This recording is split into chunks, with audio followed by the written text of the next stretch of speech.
मैया मेरी लली मैं आकर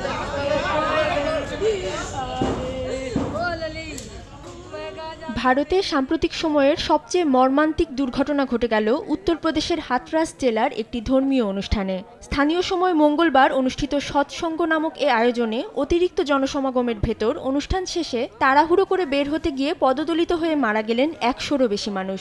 মৃতের সংখ্যা সময়ের সঙ্গে সঙ্গে বেড়েই চলেছে। নিখোঁজও রয়েছেন অনেকে।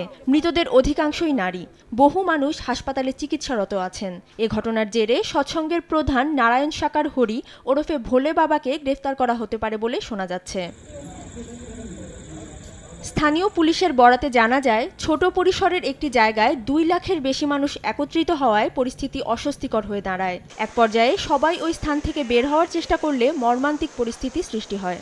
সেখানকার পরিস্থিতি কিভাবে নিয়ন্ত্রণের বাইরে চলে গেল এবং এই পদপিষ্টের ঘটনা ঘটল তা এখনও পুরোপুরি স্পষ্ট না হলেও ব্যবস্থাপনা সংক্রান্ত ব্যর্থতা বলেই ধারণা করা হচ্ছে। আয়োজকদের অনেকের বিরুদ্ধে এরই মধ্যে অভিযোগ দায়ের করা হয়েছে। অভিযোগপত্রে বলা হয়, ধর্মীয় ওই আয়োজনে ৮০,০০০ মানুষ জড়ো হবে বলে অনুমতি নেওয়া হয়েছিল। নগদের কাছে সব গ্রাহকই প্রিয়, তাই তো সারা দেশে ক্যাশ আউট চার্জ সবচেয়ে কম।